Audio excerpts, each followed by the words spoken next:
Bismillahirrahmanirrahim. Assalamu alaikum. Today our topic is mathematics. आज हमने math trick समझनी है कि मैथ को एनटीएस के लिए पीएसटी का टेस्ट हो या सीटी का हो या एसएसटी का कोई भी हो जिसमें अगर मैथ शामिल हो तो बेसिक्स मैथ को हम कैसे हल करेंगे, कैसे सॉल्व करेंगे, क्योंकि उधर कैलकुलेटर अलाउ नहीं होता। और जो बेसिक्स मैथ है हमारा जो टॉपिक है, हम सिर्फ बेसिक्स मैथ को रीड करेंगे, इंशाल्लाह समझने की कोशिश करेंगे कि मैथमेटिक्स को किस ट्रिक के साथ सॉल्व किया जाता है। ये तकरीबन हमने कोई 10-12 पॉइंट्स लिखे हैं, ऐसे पॉइंट्स जिनको हम आज इंशाल्लाह इस लेक्चर में सॉल्व करेंगे। पहला है स्क्वायर रूट है, स्क्वायर रूट कैसे सॉल्व करते हैं, क्या होता है, किस तरह निकाला जाता है। टेबल पे हमें एनटीएस का टेस्ट अगर क्वालिफाई करना है तो हमें टेबल पे कमांड होनी चाहिए, एलसीएम पे हमें कमांड हो, एलसीएम किस तरह करते हैं, एचसीएफ किस तरह करते हैं, ये हमें आना चाहिए। ये आज हम इंशाल्लाह समझेंगे। एरिया क्या है, वॉल्यूम क्या है, पेरीमीटर क्या है, ट्रायंगल क्या चीज होती है और कितनी ट्रायंगल होती है, एंगल क्या चीज है, और उसके बाद हमने स्क्वायर को समझना है और रेक्टेंगल को समझना है, ट्रायंगल को समझना है। फिर BODMAS बॉडमास रूल भी इसे कहा जाता है, इसे डीमास रूल भी कहते हैं। अच्छा जी, उसके बाद मूड क्या है, मीडियन क्या है, मीन क्या है, एवरेज क्या है। फिर हमने ज़कात अगर मालूम करनी होती है, एनटीएस के टेस्ट में अगर अक्सर वैल्यू आ जाती है उसकी, हमने ज़कात निकालनी होती है, तो हमें इस्लामी शरह से ज़कात कैसे निकालनी है वो आज इंशाल्लाह समझेंगे। परसेंटेज किस तरह निकाली जाती है। फिर उसके बाद रैशनल नंबर क्या है। नंबर तो बहुत सारे होते हैं लेकिन जो ज्यादातर एनटीएस में यूज होता है वो रैशनल नंबर आ जाता है। फिर उसके सॉल्व करने का हमें ट्रिक्स मालूम हो तो हम उसकी वैल्यू इजीली मालूम कर सकते हैं। उसके बाद रेशो एंड प्रोपोर्शन क्या है, इसकी वैल्यू कैसे सॉल्व की जाती है। लास्ट में हमने जो करना है वो cost price, sale price, profit loss किस तरह होता है किसी भी बिजनेस में। तो सबसे पहला टॉपिक हमारा है स्क्वायर रूट। स्क्वायर रूट समझने से पहले हमें स्क्वायर का पता होना चाहिए कि स्क्वायर क्या कहते हैं। स्क्वायर जिसकी पावर भी 2 होगी, जिस नंबर की पावर भी 2 होगी वो स्क्वायर कहलाता है। दूसरी बात, हमने स्क्वायर रूट समझना है तो ये जो सिंबल है, ये वाला निशान, ये स्क्वायर रूट कहलाता है। ये वाला सिंबल स्क्वायर रूट कहलाता है और इसकी वैल्यू होती है हमेशा 1/2। ये आपने याद रखना है कि स्क्वायर रूट की वैल्यू कितनी होती है, 1/2 स्क्वायर रूट की वैल्यू है। तो स्क्वायर रूट मिसाल के तौर पर हमने 4 का स्क्वायर रूट निकालना है। हम बिल्कुल इजी वर्ड से आगे जाएंगे तो 4 हमें पता है कि 4 किसके बराबर है, 2 × 2 इज 4। अब 4 का स्क्वायर रूट निकालना है, हमने इसको स्क्वायर रूट के अंदर लिखा, इसको भी रूट के अंदर है, रूट से निकालना है। तो हम इसको 2 को हम 2/2 लिख सकते हैं कि नहीं। 4 है तो इसको 2 जरा 2 लिखा तो 2/2 लिख दिया। अब रूट की वैल्यू हमें पता है कि कितनी है, 1/2। तो ये वाला 2 तो अपनी जगह पे रहेगा लेकिन ये वाला स्क्वायर भी अपनी जगह पे। ये जो रूट है, रूट की जगह पे उसकी हम वैल्यू लगा देते हैं। तो रूट की वैल्यू कितनी है, 1/2। उसकी जगह पे हमने लगाया 1/2। तो पावर देखें 2 से पावर होगी, जब भी 2 पावर होती है तो ये एक दूसरे के साथ मल्टीप्लाई हो जाती है। हम इसको लिखेंगे 2/2 मल्टीप्लाई बाय 1/2। तो ये 2 इसके साथ डिवाइड हो रहा है, ये इसके साथ कैंसिल हो जाएगा। तो 2 की पावर क्या बच जाती है, 1 बचती है, जिसे हम 2 सिंपल में लिख लेते हैं। इसलिए शॉर्टकट में अगर हमने लिखना हो तो हम लिखते हैं 2/2 स्क्वायर रूट है तो ये स्क्वायर रूट को कैंसिल कर लेता है। तो कैंसिल कैसे करता है कि रूट की पावर क्या होती है, 1/2। ये तो स्क्वायर रूट निकालने का तरीका है। अब अगर हम 16 का स्क्वायर रूट निकालते हैं तो हमने लिखा 16 स्क्वायर रूट। हमें टेबल पर कमांड होनी चाहिए कि 16 की कौन सी जोड़ी बनती है। तो जोड़ी हमें पता है कि 4 × 4 16 बनाता है। तो 4 × 4 को हम कैसे लिखेंगे, 4 का स्क्वायर और ऊपर स्क्वायर रूट। तो ये जो रूट की वैल्यू क्या होती है, 1/2। तो ये स्क्वायर इसको क्या कर लेता है, कैंसिल कर लेता है। तो हमारे पास इसका जो स्क्वायर रूट बनता है वो क्या है, 4 है। इसी तरह आप 9 को ले लें तो 9 क्या है, 9 का 3 × 3 होता है। तो 9 का स्क्वायर रूट क्या आएगा, 3 आएगा। इसी तरह अगर मुश्किल वैल्यू आ जाती है, ये तो सिंपल मेथड है, अगर मुश्किल वैल्यू आ जाती है तो हम उसको किस तरह सॉल्व करते हैं। अगर मुश्किल वैल्यू आई, फॉर एग्जांपल हमारे पास अगर वैल्यू आती है स्क्वायर रूट में 784,841, ये तो सादा तरीका था, हम उस तरीके से किस तरह सॉल्व करेंगे हम ये देखते हैं। तो हमारे पास नंबर है 784।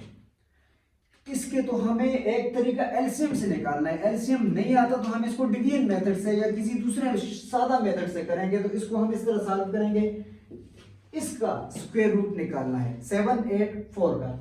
तो सबसे पहले आपने जोड़ी इधर रखनी है, दो नंबर इधर लेने, इधर ये अकेला रह जाएगा।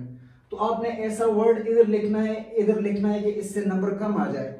इधर भी और इधर भी सेम वर्ड लिखना है, क्योंकि हम इधर अगर 2 लिखते हैं तो 2 × 2 4 आता है, 3 लिखते हैं तो 3 × 3 3 3 9 आता है, तो 9 इससे बड़ा है। तो हमने कौन सा लफ्ज इधर लिखा, 2 इधर भी लिखा, 2 इधर भी लिखा। 2 2 क्या हो गया, 4 हो गया। 2 2 4। 7 से 4 निकाले तो क्या बचता है, 3 बचता है। बिल्कुल 3 हमने इधर लिख लिया। अब इस ये जो दो पूरा पेयर ऑफ वर्ड पेयर है, इसको नीचे उतारेंगे, 384 हो जाएगा, 384। अब इसको हमने ये जो नंबर ऊपर है ये, इसको हमने मल्टीप्लाई करना होता है 2 के साथ, मल्टीप्लाई करना होता है 2 के साथ और लिखना होता है इसके सामने। 2 2 क्या हो जाता है, 4। हमने इधर लिख लिया 4, ये आ गया 4। अब 4 के साथ ऐसा नंबर हमने लगाना है जो इधर भी आए और इधर भी आए और ये 384 बन जाए। यानी 4 के साथ ऐसा लफ्ज, ऐसा नंबर इधर लगाना है और वही नंबर इधर उठा के लगाना है ताकि ये 384 हो जाए। अगर मैं 4 के साथ 8 लगा लेता हूं तो ऊपर भी हमने क्या लगाना होगा, 8 लगाना होगा। तो ये 8 ये मल्टीप्लाई करके हम जरा चेक कर दें, 8 8 64 होता है। तो ये 4 इधर आ गया, 6 हमने ऊपर लिख दिया, 8 4 32, 32 जमा 6, 32 जमा 6 38 हो जाते हैं। तो 384, यानी इधर 4 के साथ अगर 8 लगाते हैं तो इधर भी हमें 2 के साथ 8 लगाना पड़ेगा। तो ये बन जाएगा 384। तो आपका रिजल्ट क्या आया, रिजल्ट 48 नहीं होगा, रिजल्ट 28 होगा। यानी हमारा स्क्वायर रूट 28 आ जाता है डिवीजन के मेथड से। तो ये सादा फॉर्म है। अगर इसमें अगर एक और सवाल भी हम सॉल्व करना चाहें तो वो हम लिखते हैं वैल्यू स्क्वायर रूट की, इससे भी ज्यादा वैल्यू। अगर हम इसको स्क्वायर रूट निकालते हैं, वो वैल्यू हमारे पास है 24649। अब इसका स्क्वायर रूट हम किस तरह निकालेंगे, तो इधर एक पेयर हमने इधर बना दिया, एक पेयर इधर बना दिया, 2 रह गया अकेला। तो 2 के लिए एक नंबर इधर लिखना है, वही नंबर ऊपर लगाना है, ये आपने याद रखना है। अगर 2 में इधर लगाता हूं तो 2 2 4, इससे बड़ा आएगा, बड़ा तो इधर नहीं लगा सकते, उससे छोटा नंबर तो 1 ही है। 1 मैंने इधर लगाया, 1 इधर लगाया, 1 1 क्या होता है, 1 ही होता है। तो हमने 2 से 1 को माइनस किया तो क्या बच गया, 1। इस पेयर को नीचे उतार देंगे, 4 6 46 हो गया। तो ये आपको मैंने बताया था कि इस नंबर को हमने मल्टीप्लाई करना होता है किसके साथ, 2 के साथ, और उठा के लिखना होता है किसके सामने, इसके सामने। तो 2 × 1 करो तो क्या आता है, 2। इसके सामने हमने 2 लिख दिया। अब 2 के साथ कौन सा नंबर इधर लगाएं और वही नंबर इधर लगाना पड़ेगा ताकि ये 146 बन जाए या 146 से छोटा बन जाए। तो मैं 2 के साथ अगर 5 लगा लेता हूं, ऊपर भी मैंने 5 लगाना पड़ेगा। फिर 25 × 5 5 25, 5 आ गया, 2 इधर, 5 2 10, 10 + 2 12, तो 125 बनता है। अगर 6 से हम करेंगे तो ये 146 से ज्यादा बनेगा, वो हम नहीं लगा सकते। इसलिए हम क्या करेंगे, 2 के साथ 5 इधर भी लगा लेंगे और 5 इधर भी लगा लेंगे। तो ये बन जाएगा 125। 6 से 5 निकाला तो क्या बचेगा, 1 बच जाएगा। 4 से 2 निकाले तो 2 बच जाएगा, इधर 0 आ जाएगा। अब इस पेयर को नीचे उतारेंगे, ये है 4 9। तो हमारे पास जो रिमाइंडर बचता है 2149। अब आपको मैंने बताया था कि ऊपर जो नंबर होता है, ऊपर ये जो नंबर आ गया, अब तो ये 2 हो गए। अब इसको दोबारा किससे करना है, मल्टीप्लाई बाय 2 करना है। 15 को मल्टीप्लाई बाय 2 किया तो क्या आ जाएगा, 30। तो 30 को उठा के हमने ये जो रिमाइंडर है इसके सामने लिख देना है। इधर हमने लिख लिया 30। अब 30 के साथ कौन सा नंबर लगाएंगे इधर और इधर भी, ताकि 2149 बन जाए। अगर 30 के साथ हम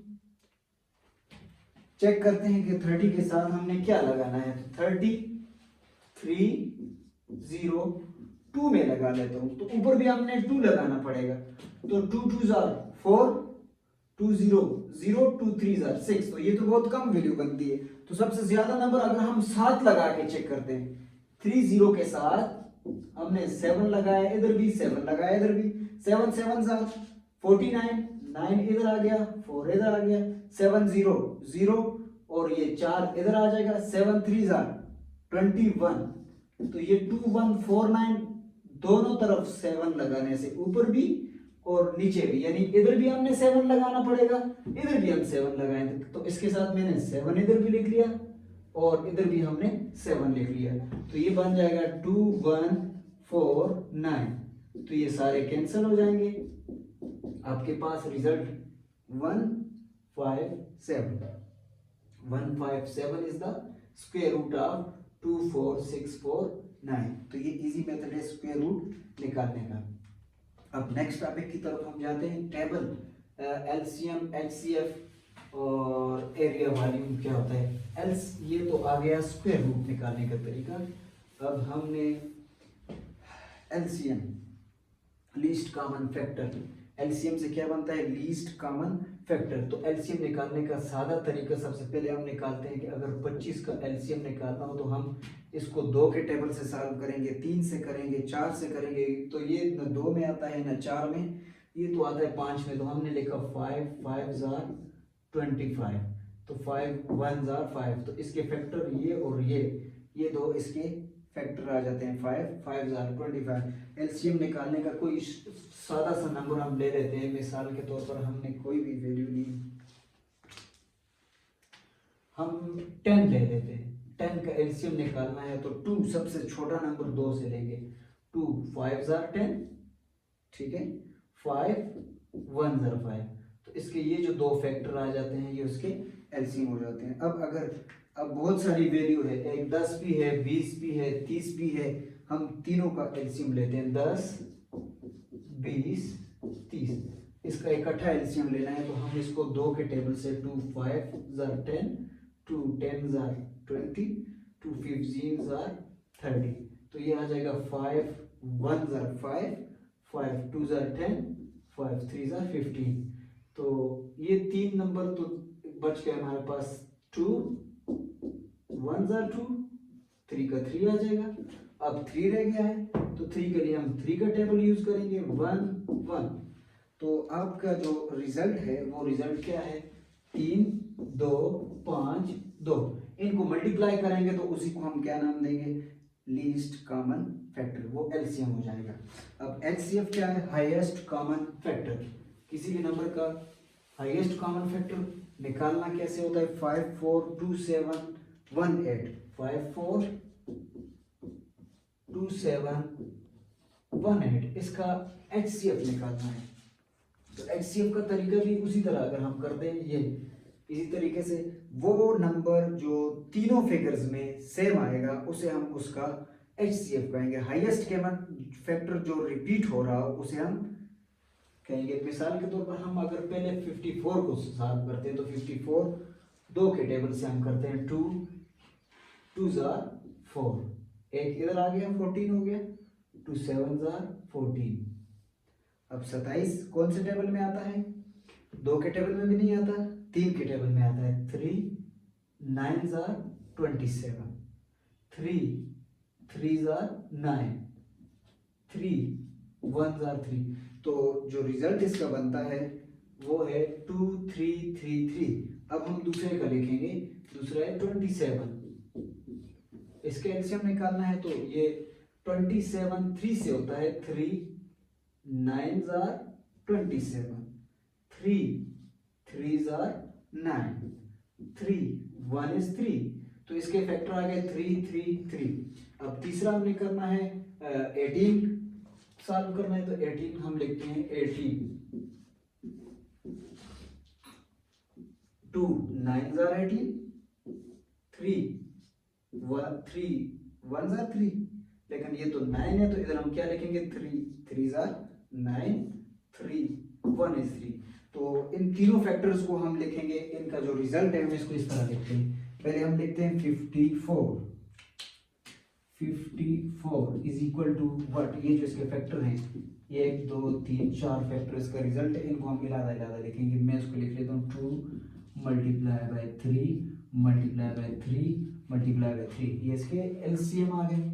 अब 27 के एलसीएम को हमें लिखना है, 27 के एलसीएम को मैं लिख लेता हूँ 3 मल्टीप्लाई बाय 3 मल्टीप्लाई बाय 3। अब हमने 18 का एलसीएम लिखना है, 18 का एलसीएम है 2 3 3, उसको मैंने लिखा 2 मल्टीप्लाई बाय 3 मल्टीप्लाई बाय 3।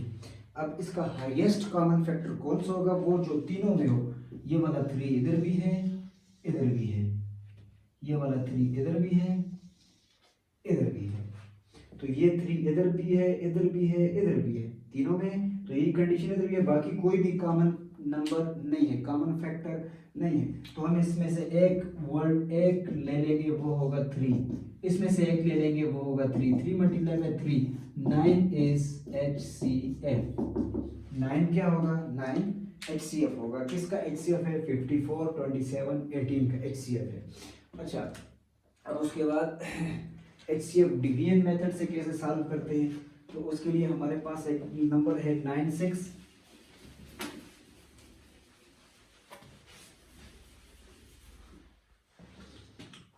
8454। इससे हम डिवीजन मेथड से HCF कैसे निकालेंगे, तो पहले ये दो नंबर हम सॉल्व करते हैं। इनमें छोटा नंबर हम बाहर लिख लेंगे और बड़ी वैल्यू को इधर 96 को इधर लिख लिया।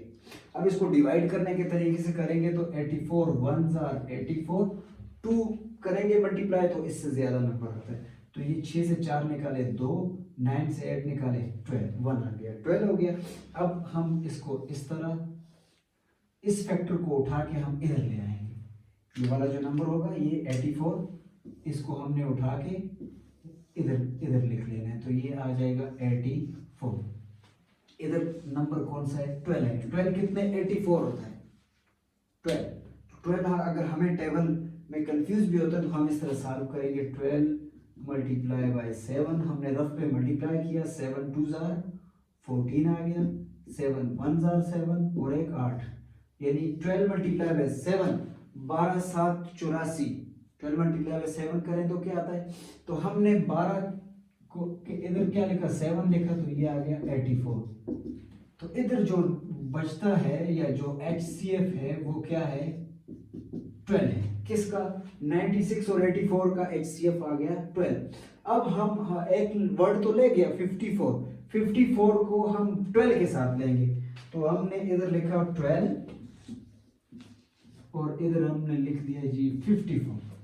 अब 12 कितने 54 होता है, 12 का हम टेबल मल्टीप्लाई करते हैं कि उस टेबल में 54 आता है कि नहीं, और हमने इस तरह सॉल्व करना है। 12 मल्टीप्लाई बाय 5 करते हैं तो 5 2s are 10, 0 आ गया, एक इधर 5 1s are 60 आ गया, तो ये ज्यादा है। अब 12 4s are करते हैं, 12 multiply by 4, 4 2s are 8, 4 1s are 4, 48। 12 4s are करें तो 48 आता है, 5 करें तो 60 आता है, तो हमने लिखना है 12 4s are 48।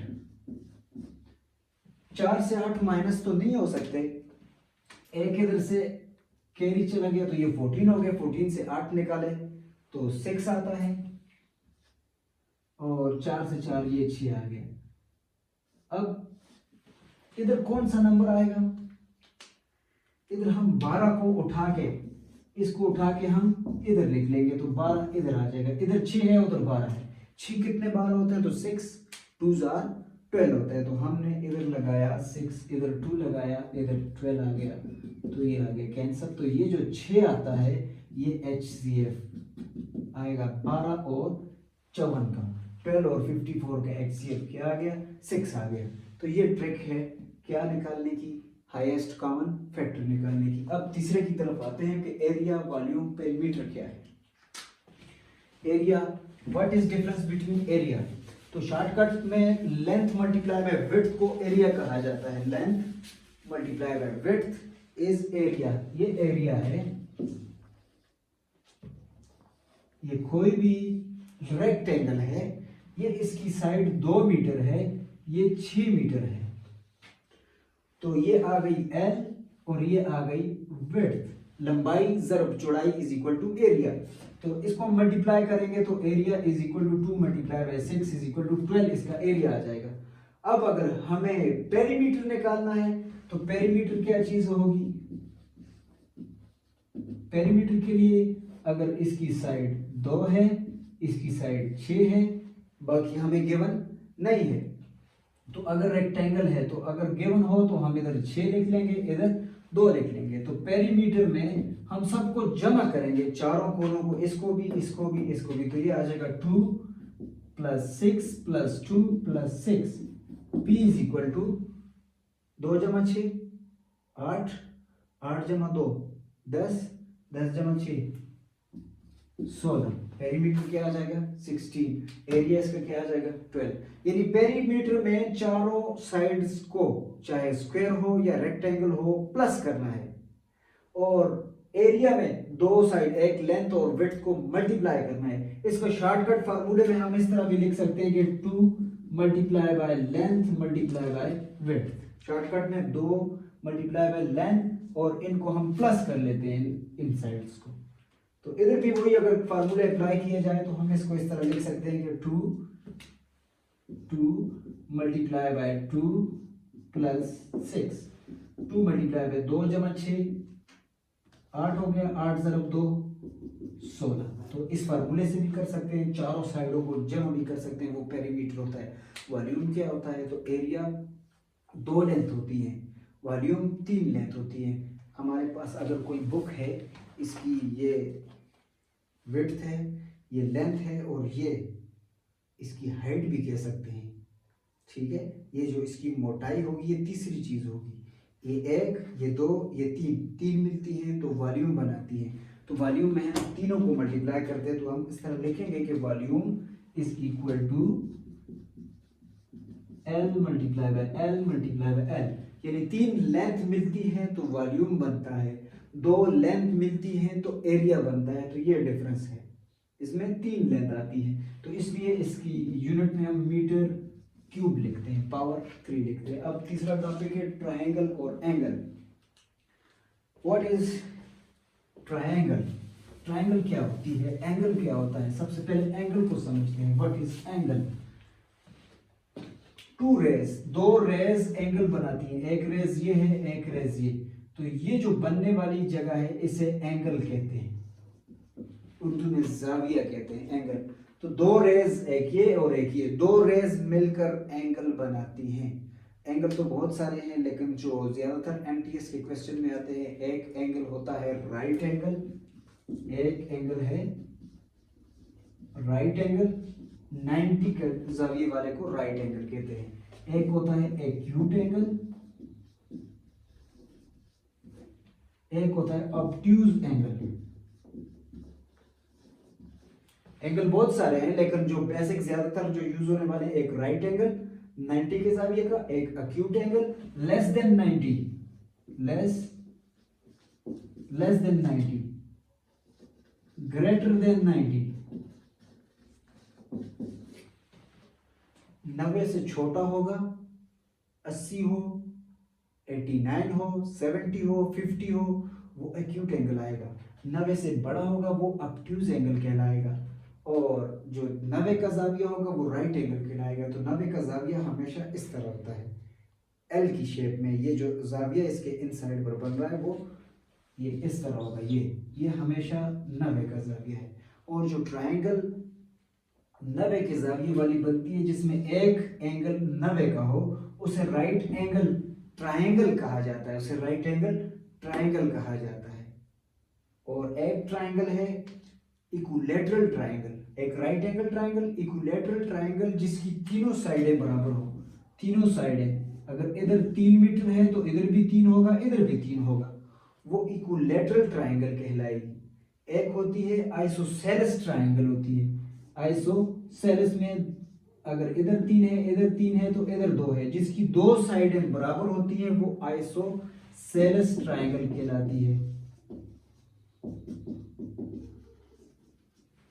जिसकी तीनों साइड बराबर हो वो इक्विलैटरल ट्रायंगल कहलाती है, जिसकी दो साइडें बराबर हो वो आइसोसेलेस ट्रायंगल कहलाती है। अब जिसकी एक साइड भी बराबर ना हो, जिसकी एक साइड भी बराबर ना हो, इधर 2 है, इधर 4 है और इधर 5 है, फॉर एग्जांपल ये तीनों साइडें बराबर ना हो तो उससे स्केलीन ट्रायंगल कहा जाता है, स्केलीन ट्रायंगल।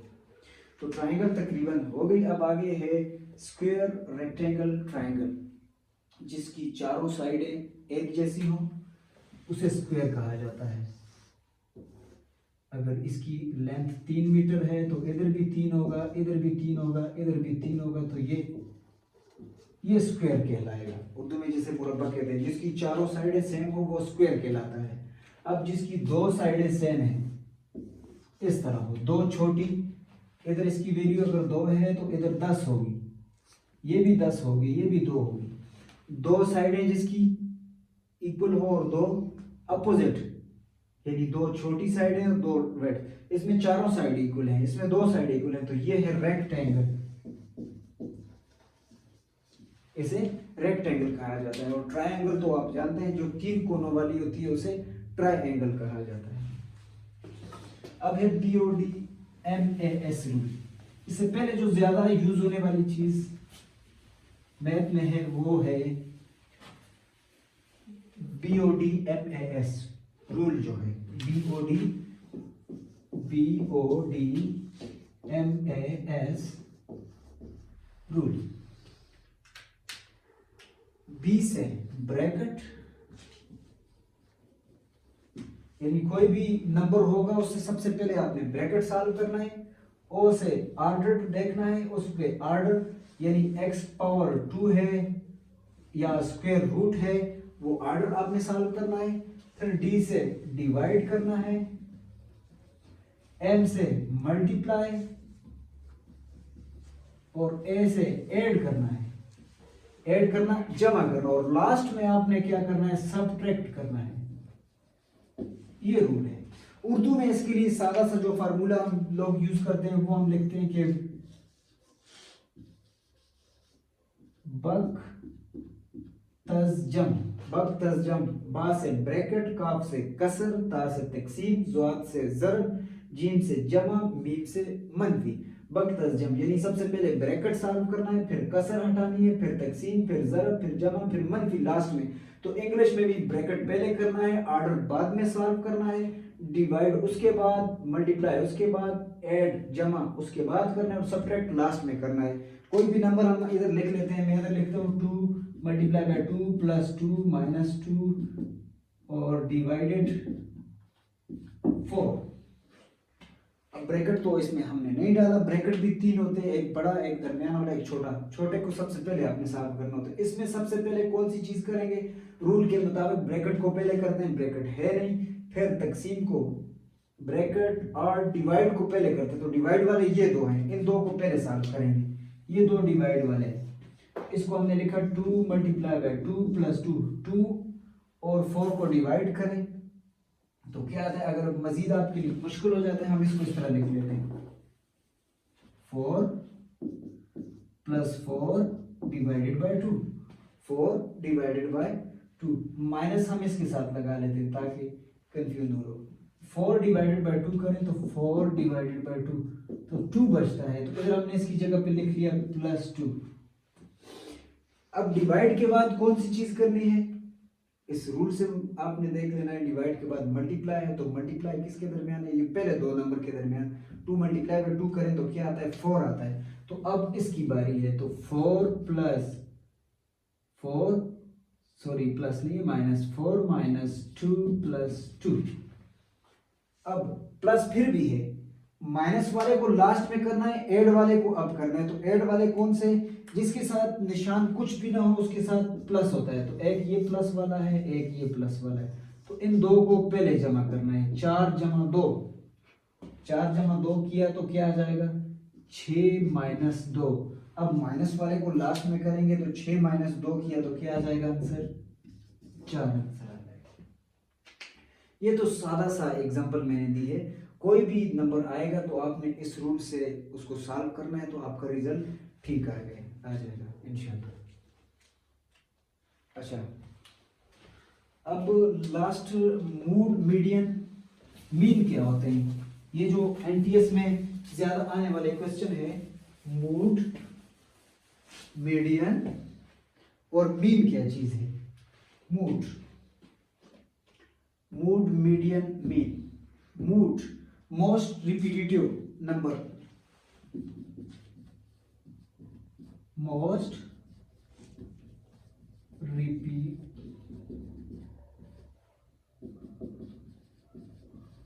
ऐसा नंबर जो ज्यादा बार रिपीट हो उसे मूड कहते हैं। अब कोई नंबर हमने इधर लिखा 2, 2, 4, 2, 5, 6, 7, 8, 9। इसमें आपने देखना है कि जो नंबर ज्यादा रिपीट हो रहा है वो इसका मूड कहलाएगा। इसमें ज्यादा रिपीट होने वाला कौन सा नंबर है? ये 1 बार है, ये 2 बार है, ये 3 बार है। तो ये सबसे ज्यादा रिपीट हो रहा है, तो इसमें मूड क्या होगा? Mod, mod is equal to 2। Mood आ गया। अब दूसरा है मीडियन। मीडियन क्या चीज होती है? अब ये हमने समझना है कि मीडियन, मीडियन मिड नंबर,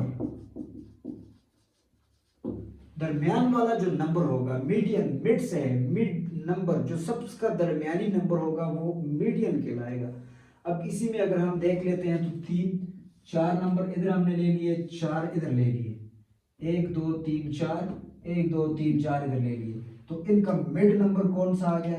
इनका मिड नंबर 5 है। तो 5 क्या हो जाएगा? मीडियन कहलाएगा। तो मिड वाला मीडियन 5 हो गया। अब तीसरी चीज जो हमने समझनी है वो है मीन। मीन क्या होती है? What is mean? मीन कैसे निकालते हैं? एवरेज क्या चीज होती है? यहां पर आपको एक बात क्लियर करूं कि ये मीन और एवरेज ये दोनों सेम चीजें हैं। जिधर भी एनटीएस के क्वेश्चन में एवरेज आएगा या मीन आएगा तो आपने समझ लेना, या अरिथमेटिक मीन हो या एवरेज हो, तो दोनों सेम चीजें होगी। तो मीन कैसे निकालते हैं? कोई नंबर हमने लिया 2, कोई भी नंबर है 4, 6, 7, 8, 9, 6, 2, 1, ये कोई नंबर है। या शॉर्टकट में आपको पहले छोटा नंबर देते हैं समझने के लिए, तो हम दो नंबर की 2 और 6 की अगर हमने मीन निकालनी है, 2 और 6 का अगर हमने मीन निकालना है तो इसको हमने जमा करना है 2 + 6। फिर हमने गिनना है कि कितने नंबर है, 1, 2, कितने नंबर है? 2। तो इसको 2 के साथ डिवाइड कर लेना है। 2 जमा 6 किया तो क्या आ जाएगा? 8 डिवाइडेड बाय 2। अब इसको 2 इससे डिवाइड किया तो क्या आता है? 2 4 जा रहा है, तो 4 आ जाएगा मीन। और यही एवरेज होती है। यानी ये कंफ्यूजन आपने दूर करना है, मीन और एवरेज दोनों सेम तरीके से निकलती है। तो 2 और 8 का हमने निकाला तो वो 4 आ गया। अब ये वाला लेंथी नंबर है तो इसमें कितने नंबर आ गए? 1, 2, 3, 4, 5, 6, 7, 8, 9, 9 नंबर है। तो आपने डिवाइड इसको किसके साथ करना है? 9 के साथ, और इन सबको आपस में जमा कर लेना है। तो इसको इस तरह अगर हम लिखते हैं तो ये आ जाएगा 2 + 4 + 6 + 7 + 8 + 9 + 6 + 2 + 1 डिवाइडेड बाय, अब नंबर को गिना 1, 2, 3, 4, 5, 6, 7, 8, 9, 9 नंबर है। तो 9 के साथ इसको डिवाइड कर लेंगे तो इसको डिवाइड करने से जो नंबर आएगा वही आपका मीन कहलाएगा और वही आपका एवरेज कहलाएगा। तो एवरेज किसी भी दो नंबर में भी निकाल सकते हैं, 2 से ज्यादा नंबर में भी निकाल सकते हैं। तो ये मीन और एवरेज।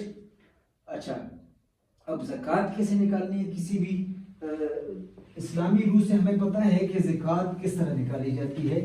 तो उसी फार्मूले से, इस्लामी जो फार्मूला हमें ज़कात का मिला है 2.5% ऑफ गोल्ड। गोल्ड कितना होता है? 7.5 तोला। अगर सोने से निकालनी है तो मिसाल के तौर पर हमारे पास कितना सोना है? 2 तोले सोना है या 20 तोले है। मैं मिसाल ले लेता हूँ कि 10 तोले सोना है। कितना तोला है? 10 तोला। आपको कोई वैल्यू दी जाती है कि 10 तोले सोने की क्या निकालें जी? ज़कात निकालें। 10 तोला सोना की ज़कात, और अमाउंट भी दी होगी कि 10 तोला सोने का फिगर कितना है। अगर आजकल के रेट के मुताबिक अगर हम 1 लाख भी लगा लेते हैं या 1,10,000 लगा लेते हैं, 1,10,000, 1,10,000 ये आ गया 1 तोला। इसका आ गया 1 तोला। 1 तोला 1,10,000 का है। 10 तोला कितने का होगा, पहले आपने ये कैलकुलेट करना है। अगर हमारे पास अमाउंट 10 तोला रखा हुआ है, 1 तोला की कीमत 1,10,000 है, तो पहले इसको 10 के साथ मल्टीप्लाई करना है। तो 1,10,000 मल्टीप्लाई बाय 10, तो ये आ जाएगा 10 तोले का नंबर। इसको 10 से मल्टीप्लाई किया तो एक फिगर मजीद इसमें आ जाएगा, 11040 आ जाएगा। एक जीरो मजीद मल्टीप्लाई होगा तो ये कितने जीरो आ जाएंगे, 1 2 3 4 5, 1 2 3 4 थे तो एक 5 आ गई। तो ये आ गई 10 तोले की कीमत आ गई, ये रुपीज आ गए, अमाउंट आ गई, ये अमाउंट आ गई 10 तोले की। अब इसका हमने 2.5% निकालना है। ज़कात की जब बात हो तो आपके ज़हन में फिगर क्या आना चाहिए, 2.5% आपके ज़हन में होना चाहिए। अब परसेंट भी इधर हम समझ जाते हैं कि परसेंट क्या होता है, तो परसेंट जिधर भी आएगा मैथ में ये वाला सिंबल परसेंट कहलाता है, और इसकी वैल्यू हमेशा होती है 1/100। परसेंट की वैल्यू हमेशा आपके माइंड में होना चाहिए कि क्या होती है, 1/100 होती है, 1/100 होती है। अब 2.5% है, 2.5% ऑफ इसकी टोटल वैल्यू हम लिखेंगे 1 2 3 4 5, 1 2 3 4 सारी फिगर हमने लिख दिया जितनी तोले की कीमत थी। इसको इसके साथ अब मल्टीप्लाई करना है तो आपकी रेशो निकल आएगी 2.5%। तो हमने लिखा 2.5 मल्टीप्लाई बाय 100, परसेंट की वैल्यू क्या आ गई, 1/100। इधर आ जाएगा मल्टीप्लाई बाय 1 ये वैल्यू। अब देखें शॉर्टकट मेथड ये होता है डिवाइड में, उधर एनटीएस में आपके पास तो टाइम नहीं होता, ये वाला जीरो इस जीरो से कैंसिल, ये वाला जीरो इस जीरो से कैंसिल, तो आपके पास जो वैल्यू बचती है वो है 2.5 मल्टीप्लाई बाय 1,1,0,0,0 ये वैल्यू आती। अब इसको आपने इसके साथ मल्टीप्लाई कर देना है तो ये आपकी वो वैल्यू आ जाएगी जो आपने ज़कात देनी है या अदा करनी है। तो 2.5 का फिगर आपने नहीं भूलना। जो भी अमाउंट, ये तो हमने फर्जी 1,10,000 ली थी, उधर 50,000 भी दे सकते हैं, 20,000 भी दे सकते हैं। 2.5 का फिगर आपने लगा देना है। अगर इसके साथ चांदी की वैल्यू दी है तो आपने चांदी और सोने की कीमत को जमा करना है, टोटल अमाउंट एक बनानी है, उसके बाद आपने 2.5 लास्ट में उसके साथ लगा देना है। तो जो आंसर आएगा वो आपकी ज़कात की वैल्यू होगी। अब परसेंटेज क्या है, तो परसेंट ये वाला फिगर जो होता है वो 1/100 के बराबर होता है, ये परसेंटेज कहलाता है। अब परसेंटेज किसी नंबर की, आपने एनटीएस में नंबर लिए हैं 100 में से 70, आपने से 100 में से 70 लिए तो शॉर्टकट सी बात है 70% है। लेकिन अगर आप टोटल कैलकुलेट करते हैं कि आपके पूरे मैट्रिक के नंबर हैं 600 और टोटल ये आपके ऑब्टेन्ड मार्क आ गए, और टोटल मार्क कितने आपने ये भी देखना है। टोटल मार्क हम कहते हैं कि हमारे 1100 है, टोटल मार्क 1100 है तो, और ये 600 ऑब्टेन्ड मार्क है, तो आपने इसकी परसेंटेज कैसे निकालनी है, 1100 डिवाइडेड बाय 600 करेंगे या 600 बाय 1100 करेंगे, ये आपने हमें बता देना है कि ये किस क्या करेंगे। परसेंटेज आपके सामने है कि ये परसेंट क्या होता है, 1/100 के बराबर होता है। तो आपने ये बता देना है कि ऊपर बड़ी वैल्यू लिखेंगे या छोटी लिखनी है, तो ये आपने बता देना है कौन सी वैल्यू लिखेंगे, छोटी या बड़ी, छोटी। अच्छा जी, तो आपने एक वैल्यू ऊपर लिख ली, उसको मल्टीप्लाई कर लिया 100 के साथ, आपने लिखा 600 बाय 1100 मल्टीप्लाई बाय 100 करेंगे तो आपकी जो कैलकुलेटेड वैल्यू आएगी वो आपकी परसेंटेज होगी। तो परसेंटेज निकालने का obtained mark divided by total mark multiply by 100 कर देना है, तो वो क्या होगा, परसेंटेज, यानी ये जो परसेंट का फिगर है। अब है रैशनल नंबर। रैशनल नंबर क्या है, तो रैशनल नंबर वो भी जो भी डिवाइड की फॉर्म में होगा वो रैशनल नंबर कहलाएगा। इसकी एक बात याद रखनी है कि 1/2 या 3/, जो भी डिवाइड की फॉर्म में होगा वो रैशनल नंबर कहलाएगा। ये शॉर्टकट से इसकी डिफिनेशन आपको बता देता हूँ। जब भी रैशनल नंबर के दरमियान प्लस आ जाए या माइनस आ जाए तो नीचे वालों का एलसीएम लेना है।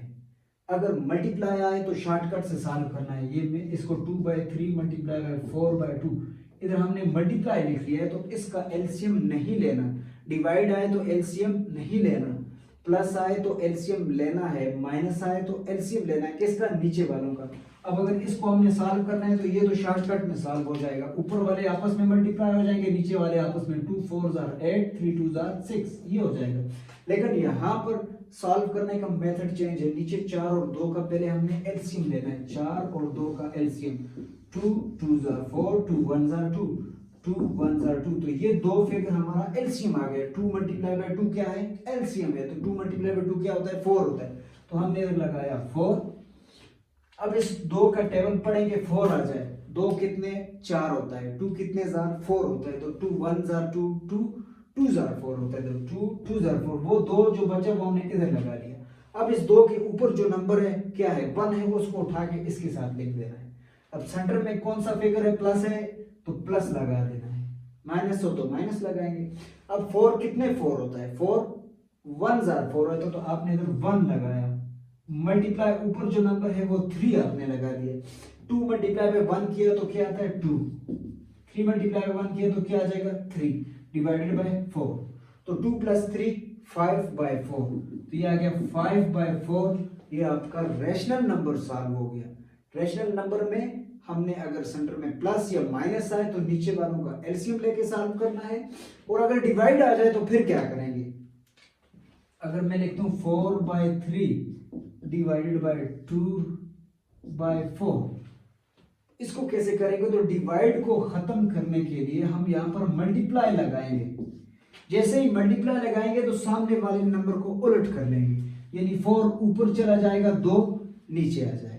तो डिवाइड का उलट क्या है? मल्टीप्लाई है। मल्टीप्लाई का उलट क्या है? डिवाइड। डिवाइड हटाया, मल्टीप्लाई लगाया, तो 4 ऊपर चला गया, 2 नीचे आ गया। अब सिंपल तरीके से इसको सॉल्व कर देना है। इसको इसके साथ मल्टीप्लाई कर देना है, इसको इसके साथ। तो 4 4 जार 16, 2 3 जार 6। अगर डिवाइड कर सकते हैं तो फिर आपने डिवाइड सिंप्लीफाई करके आंसर ले आना है। तो ये आ गया जी रैशनल नंबर। अब रेशो और प्रोपोर्शन क्या चीज है? रेशो को शॉर्टकट समझते हैं कि रेशो क्या है। Ratio A ratio B C ratio D. ये मैं लिख लेता हूं। ये जो 2 डॉट हैं ये रेशो को शो करते हैं। इसके मिड वाली जो वैल्यू होती है, ये वाले 2, ये कहलाते हैं मीन। और ये जो किनारे वाले ये कहलाते हैं एक्सट्रीम। ये जो कोने वाले ये 2 होंगे, ये क्या कहलाएंगे? एक्सट्रीम। सेंटर वाले क्या कहलाएंगे? मीन। तो इसमें हम इसका आसान फार्मूला है, product of mean is equal to product of extreme. Product of mean is equal to product of extreme. यानी इसमें अगर हम निकालें तो हम क्या करेंगे? A multiply by product mean कौन से आ गए? B C. B multiply by product कहते हैं मल्टीप्लाई को। प्रोडक्ट किसे कहते हैं? मल्टीप्लाई को। तो हमने लिखा मीन कौन से? बी और सी इज इक्वल टू, इधर आ गए ए मल्टीप्लाई बाय डी। इस तरह सॉल्व करना है तो ये रेशो प्रोपोर्शन हम निकाल सकते हैं। शॉर्टकट में हम कोई नंबर लिखते हैं 5 ratio x is equal to 15 ratio 60। ये कोई नंबर है, इसमें से हमें कैलकुलेट क्या करना है? x कैलकुलेट करना है। x 5 ratio x is equal to 15 ratio 60। x की वैल्यू रेशो निकालनी है तो हम क्या करेंगे? मीन और ये क्या हो जाएंगे? एक्सट्रीम। Mean extreme. तो मीन वाले को हमने लिखा product of mean x multiply by 15 is equal to 5 multiply by 60। तो x मल्टीप्लाई बाय 15 इसके साथ मल्टीप्लाई हो रहा है, उस तरफ जाके इज इक्वल टू के ये क्या हो जाएगा? डिवाइड हो जाएगा।